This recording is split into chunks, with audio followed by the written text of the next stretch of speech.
السلام عليكم ورحمة الله تعالى وبركاته. مرحبا بأعزائي الطلبة والطالبات، أتمنى أن تكونوا في أتم الصحة والعافية. إذن في هذه الحصة سأخصصها لمستوى الجذع المشترك. إنجاز التمرين شامل طبعا الحال يتكون من 3 تمارين منفصلة. التمرين الأول والثاني والثالث. الأول يتعلق بالتجاذب الكوني la gravitation universelle، والتمرين الثاني يتعلق بالتأثيرات الميكانيكية أو l'action mécanique، ثم أخيرا لو موديل داتوم أي ما يتعلق بالذرة. إذن فالموضوع فهو موضوع شامل. أتمنى أن يروقكم هذا الاختيار. إذن دائما في إطار الاستعداد للفرض الملحوظ الأول المقبل إن شاء الله. إذن على بركة الله. إذن الموضوع بطبيعة الحال فهو أمامكم، سنتعامل معه بتلقائية باللغة العربية حتى يستفيد الجميع. إذن كل ما في الأمر هو أن عندكم كما ترون واحد كوكبين، كوكب ساتورن كوكب تيتان. Alors Titan, voilà, تشوفوا قدامكم الآن. إذن voilà Titan et voilà Saturne. إذن voilà عندنا واحد la distance qui sépare Titan من le centre de gravité bien sûr. Voilà, c'est la distance D. Et vous avez bien sûr le rayon de Titan. Alors premièrement, énoncer la loi de la gravitation universelle، يعني قانون التجاذب الكوني. إذن هذا القانون يمكنكم الرجوع إلى الدرس لكتابته حرفيا، سأكتبه لكم الآن، ولكن ممكن أن تجدوا كتابة أخرى لا بأس، يمكنكم أن تكتبوا التي تروقكم. إذن ثم هنا exprimer et calculer la valeur de la force، يعني شدة التجاذب الكوني المطبقة من طرف ساتورن على تيتان، ومثلها بطبيعة الحال في لا فيغور. Ensuite هنا la sonde Huygens se pose sur Titan. Alors déterminer alors la valeur de l'intensité de pesanteur GT à la surface du Titan. déterminer le poids de la sonde Huygens sur Titan. فوالا هادو هما الأسئلة اللي مطروحة، يمكنكم أخذ الوقت الكافي بطبيعة الحال باش تقراوها بتمعن ثم الإجابة عنها، وممكن بعدها يمكنكم العودة إلى الإجابة اللي غادي نقوم بإدراجها في هذه الحصة. إذا بالنسبة للقانون جذب هنا غنقولوا فوالا deux corps، donc deux corps possédant chacun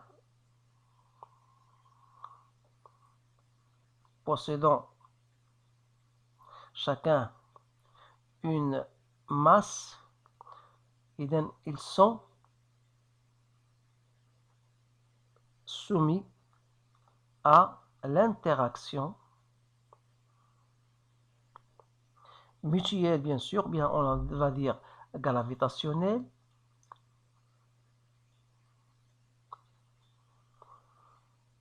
c'est-à-dire elle ou bien il, c'est-à-dire il exerce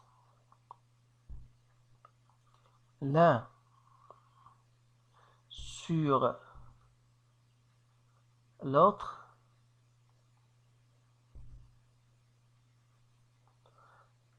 des forces attractives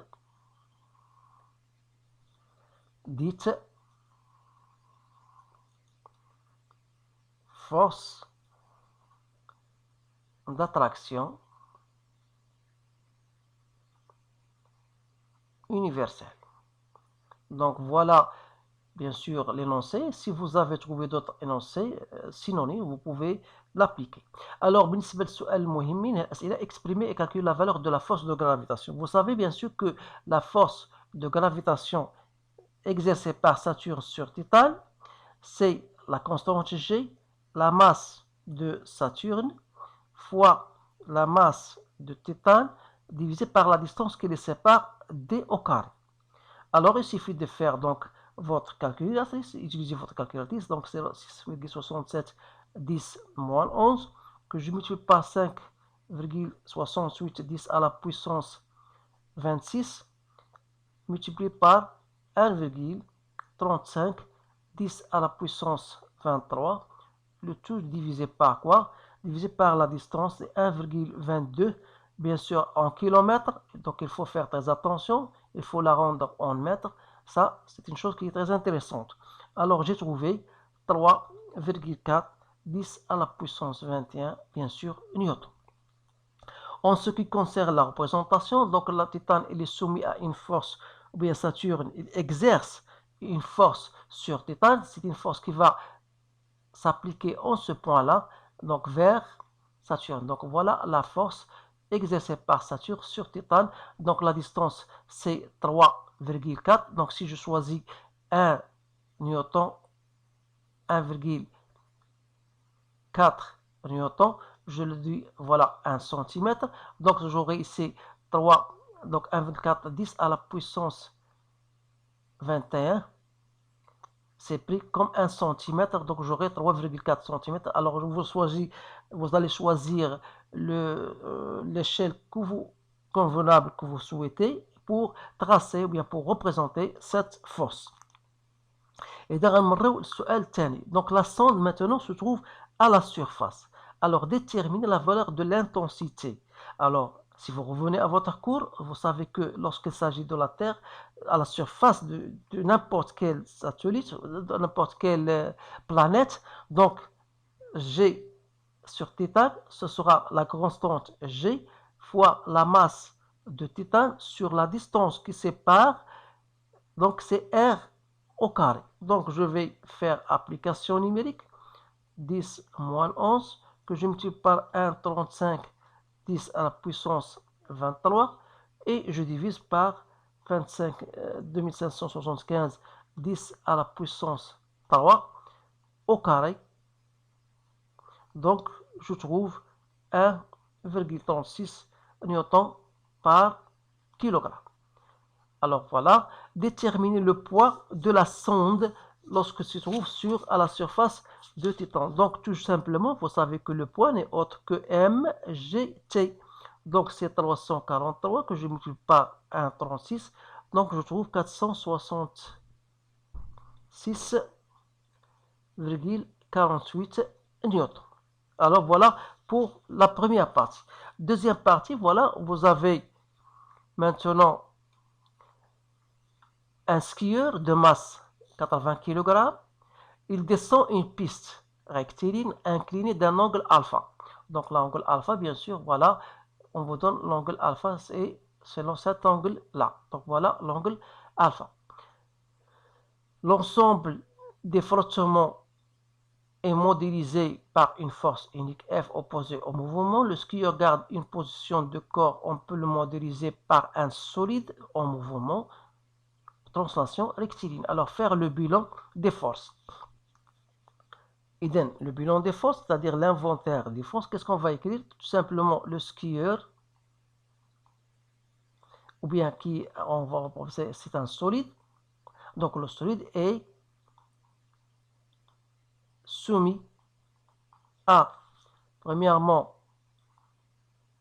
son poids, que je peux le noter P, et action du plan incliné sur son incliné que je peux représenter par quelle force? Je peux l'appeler R. Donc voilà. Donc si vous voulez مثلا نحاولوا باش ما امكن نريبريزونطيو هاد لي فورس نقدروا نريبريزونطوهم لان عندنا une force de frottement. Voilà, si je considère voilà G, هذا هو le centre, donc il est soumis à son poids. Donc voilà le poids. Donc il y a une réaction, si vous voulez, comme ça. Je m'excuse si je n'utilise pas une règle. Donc voilà la réaction, puisqu'il y a de frottement. Cette réaction-là, je peux considérer, voilà, ça c'est Rn, et ça c'est la composante, si vous voulez, que je peux noter ici, pour tout simplement pour vous dire, voilà, Rn, ou bien je l'appelle F. Alors ça, vous connaissez bien sûr, ça c'est l'angle de coefficient de frottement, l'angle de frottement, puisqu'il n'est pas demandé, donc c'est pas la peine de le représenter. Alors ça c'est une question supplémentaire, si vous voulez, si jamais on vous demande de représenter bien sûr ces forces-là. Donc, quelle égalité, la deuxième question, voilà, quelle égalité vectorielle doit vérifier ces forces? Justifiez votre réponse. Alors, comment on va répondre à cette question-là? Puisqu'ici, la vitesse est constante, donc on a la vitesse, ça est mentionné dans notre sujet, donc la vitesse est constante. Donc, d'après le principe d'inertie, on peut appliquer la relation, tout simplement la relation vectorielle, somme des forces extérieures égale à 0. Alors, c'est-à-dire, on va l'appliquer pour bien sûr calculer la valeur F de flottement. Dire que la somme des forces égale à 0, ça veut dire que P plus R égale à 0. Alors, si je projette en projetant d'abord sur Gx, alors on aura mg sinus de alpha moins f égale à 0. Alors si je projette la relation sur Gy, j'aurai moins mg cos de alpha plus Rn égale à 0. Alors, partir de la relation 1, la relation 1, ça va me permettre de dire que f égale mg sinus de alpha, c'est-à-dire 80 fois 10 fois sinus de 12 degrés, je trouve 166,3 newtons. Alors, la réaction R.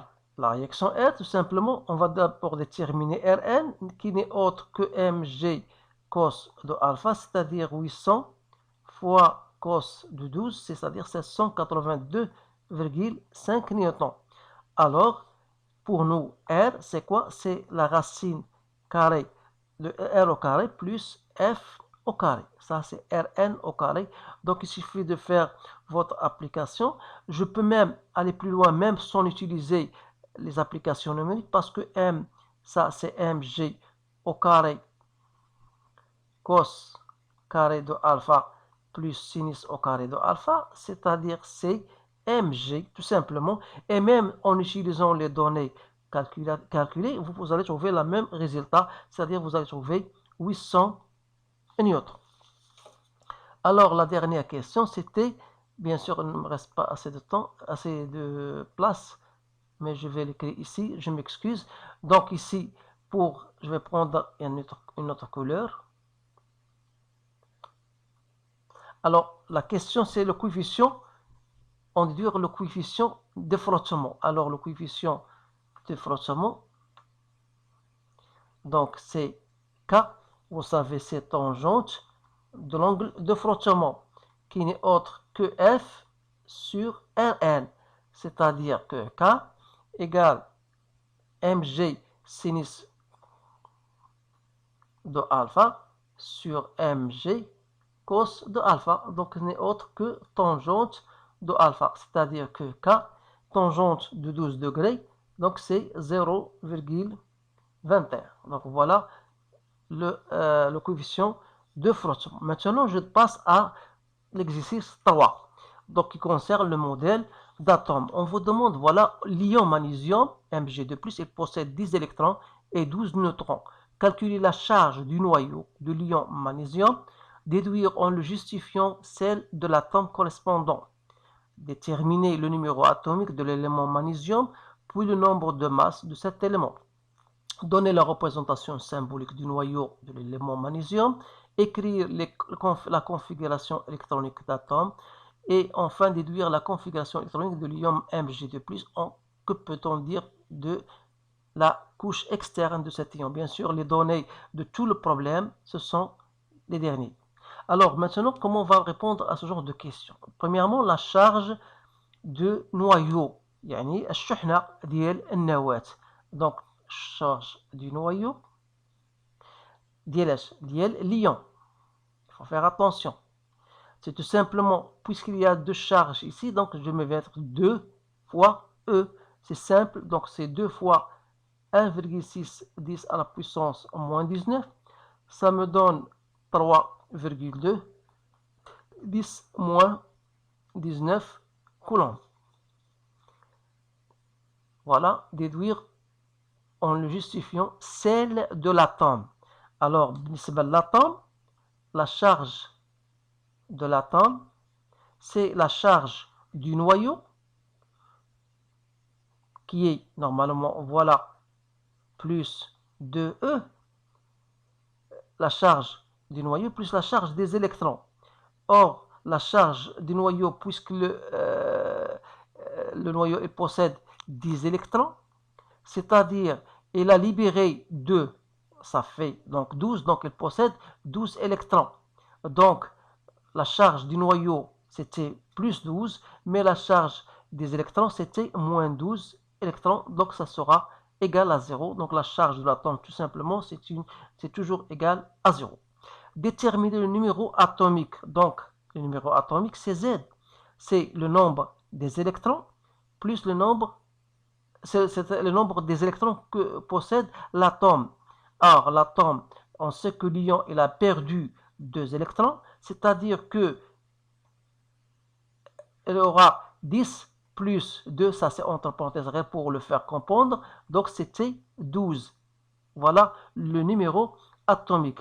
Alors, en ce qui concerne le nombre de masse qui est égal à A, c'est Z plus N.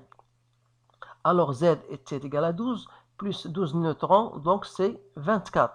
Voilà, puis le nombre de masse. Alors, représenter la représentation symbolique, c'est-à-dire on aura l'atome de magnésium, on va écrire ici A, ça c'est Z, c'est-à-dire Mg, comme Z est égal à 12 et A égale à 24. Donc voilà ce qui nous donne par la suite. Écrire la configuration électronique. Que veut dire la configuration électronique? Vous le savez, donc il y a couche K, L, M. Alors ça, on vous dit, voilà, écrire la configuration électronique de l'atome. Alors de l'atome du magnésium qui possède combien? 12 électrons. Donc c'est-à-dire, je vais mettre ici sur la couche 2, ici la couche L, ça sera 8, il y a 10, donc ici il me reste 2. Alors, déduire la configuration électronique de l'ion Mg2+. Alors Mg2+, bien sûr, il a perdu 2 électrons, il lui reste tout simplement 10 électrons. Donc on aura K2, L8. Alors, qu'est-ce que vous remarquez? Donc la dernière couche, c'est la couche L, elle comporte les 8 électrons qu'il ne doit pas dépasser. Donc on dit que la couche, donc elle est saturée. Voilà. Donc la couche est bien saturée et on a, donc c'est la couche, bien sûr, c'est la couche externe. Donc la couche externe. Donc voilà, on a répondu donc à ce sujet-là. Donc je remarque que c'est un sujet très intéressant. Essayez de le refaire et s'il y a des commentaires, n'hésitez pas à me les envoyer. Donc je vous remercie de votre attention. Je vous souhaite une bonne chance et je vous dis à bientôt.